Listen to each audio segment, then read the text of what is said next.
Assalamualaikum warahmatullahi wabarakatuh. Alhamdulillah, lagi dan lagi bersyukur kita kepada Allah Subhanahu wa taala. Dan tak lupa juga kita berselawat kepada Nabi kita, Nabi Muhammad sallallahu alaihi wasallam. Allahumma salli ala Sayyidina Muhammad wa ala ali Sayyidina Muhammad. Hari ini kita akan menceritakan kisah tentang Rasulullah sallallahu alaihi wasallam dan para sahabat-sahabatnya. Bagaimana kehidupan Nabi dan para sahabat, karena Nabi dan sahabat ini adalah orang yang diridai oleh Allah Subhanahu wa taala. Untuk itu mari kita sama dengarkan kisah tentang menerima undangan kaum muslimin. Kisah tentang Abu Ayyub dalam pelayaran ketika Ghazwah atau peperangan. Dikeluarkan oleh Bukhari dalam Al-Adab dari Ziyad bin Annum Al-Ifriqi bahwa mereka berangkat dalam satu pelayaran di laut dalam suatu ghazwah pada zaman Muawiyah radhiyallahu anhu. Dalam pelayaran itu kapal kami mendekati kapal yang dinaiki oleh Abu Ayyub. Keesokan harinya kami menyuruh seseorang untuk mengundang Abu Ayyub untuk sarapan pagi. Ia pun datang menemui kami. Ia berkata, "Engkau telah menjemputku, sedangkan aku sedang saum atau puasa. Aku tidak mempunyai alasan lain selain terpaksa menerima undanganmu. Karena aku telah mendengar Rasulullah sallallahu alaihi wasallam bersabda, sesungguhnya seorang muslim itu mempunyai 6 hak atas saudara yang wajib ia tunaikan. Yang wajib ditunaikan. Sekiranya ia meninggalkan salah satu darinya, maka ia telah meninggalkan satu hak wajib atas saudaranya. Jadi yang pertama hendaknya memberi salam kepadanya apabila menemuinya. Jadi yang kedua menerima undangannya apabila diundang. Yang ketiga mendoakannya apabila ia bersin. Yang keempat menjenguknya apabila ia sakit. Yang kelima menziarahi jenazahnya apabila ia meninggal dunia. Yang keenam menasihatinya apabila ia meminta nasihat. Dilanjutkan perkataan sahabat mengenai hal ini. Dikeluarkan oleh Al-Mubarak dan Ahmad dalam kitab Az-Zuhud dari Humaid bin Nuaim bahwa Umar bin Al-Khattab radhiyallahu anhu dan Utsman bin Affan radhiyallahu anhu diundang untuk menikmati satu jamuan makan. Maka kedua orang sahabat itu memenuhi undangan itu.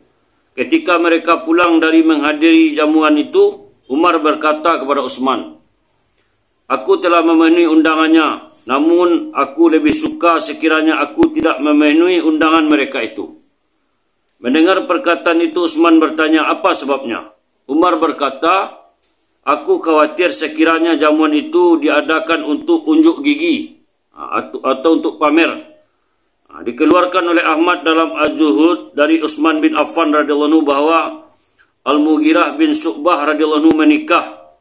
Al-Mughirah mengundang Utsman radhiyallahu anhu untuk menghadiri jamuan pernikahannya. Ketika itu Utsman radhiyallahu anhu adalah Amirul Mukminin. Setelah Utsman tiba, ia berkata, "Sesungguhnya aku sedang puasa. Namun aku memenuhi undangan itu karena aku suka untuk memenuhi suatu undangan dan mendoakan keberkahan bagi majelis ini." Dikeluarkan oleh Abu Razak dari Salman Al-Farisi radhiyallahu anhu, katanya, "Jika engkau mempunyai rekan atau tetangga yang menjadi pemerintah atau saudara yang menjadi pemerintah telah memberikan hadiah kepadamu atau mengundang engkau untuk menghadiri jamuan, maka hendaknya engkau menerimanya, karena itu adalah yang kamu peroleh tanpa bekerja." Dilanjutkan, memindahkan suatu mudarat yang memudaratkan dari jalan yang suka dilalui oleh kaum muslimin.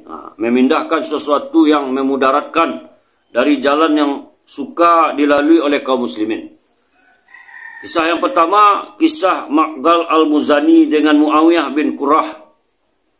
Dikeluarkan oleh Al-Bukhari dalam Al-Adab dari Muawiyah bin Qurrah katanya, Aku berada bersama Ma'qal Al-Muzani radhiyallahu anhu.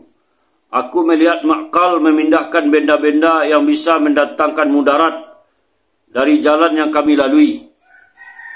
Aku pun telah melihat suatu benda di atas jalan, lalu aku bersegera memindahkannya ke tepi. Melihat hal itu, ia bertanya kepadaku, apa yang mendorong kamu melakukannya, wahai keponakanku? Aku menjawab, aku melihat engkau melakukan. Aku pun ingin ikut melakukannya. Ma'qal berkata, kamu telah melakukan kebaikan, wahai keponakanku. Aku telah mendengar Rasulullah SAW bersabda, barang siapa yang memindahkan sesuatu yang dapat mendatangkan kemudaratan atau kesulitan dari suatu jalan, maka akan ditulis baginya satu kebaikan. Dan barang siapa yang kebaikannya diterima oleh Allah, maka ia akan dimasukkan ke dalam surga. Dilanjutkan, mendoakan orang yang bersin. Jadi petunjuk Rasulullah SAW mengenai amalan ini. Dikeluarkan oleh At-Tabrani dari Ibnu Umar radhiyallahu anhu, katanya, aku sedang duduk dalam majelis Rasulullah SAW. Tiba-tiba baginda bersin, maka para sahabat pun berdoa, yarhamukallah, Allah merahmati engkau. Kemudian Rasulullah SAW berdoa, yahdikumullahu wa yuslihu balakum. Allah memberi petunjuk kepadamu dan memperbaiki hatimu. Dikeluarkan oleh Ahmad dari Abu Ya'la, dari Aisyah radhiyallahu anha, katanya, seorang lelaki telah bersin dalam majelis Rasulullah SAW. Lalu lelaki itu bertanya kepada baginda, apa yang harus saya katakan ya Rasulullah? Rasulullah SAW bersabda, katakanlah olehmu Alhamdulillah. Katakanlah olehmu Alhamdulillah, segala puji bagi Allah. Para sahabat pun bertanya, doa apa yang harus saya ucapkan untuknya ya Rasulullah? Rasulullah SAW bersabda, katakanlah olehmu, yarhamukallah. Allah merahmati dan Allah merahmati kamu sekalian.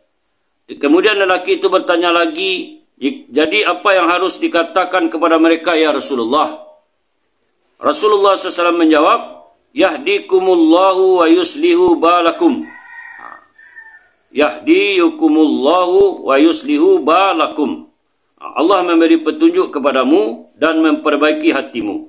Dikeluarkan oleh Ibnu Jarir dari Al-Baihaqi dari Aisyah dan seperti ini, sebagaimana dalam Al-Kanz.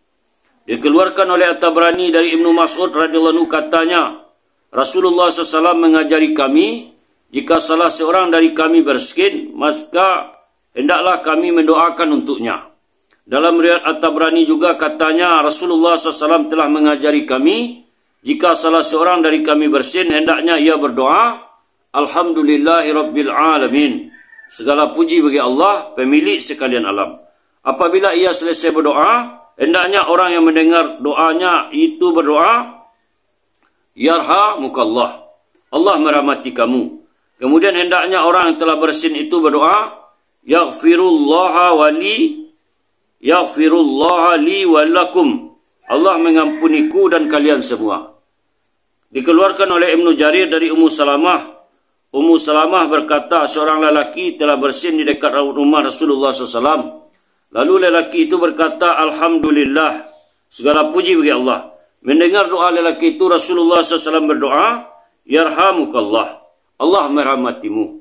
Kemudian seorang lelaki lain juga bersin di dekat rumah Rasulullah SAW dan ia berkata, Alhamdulillahirabbil alamin, hamdan katsiran thayyiban mubarakan fih.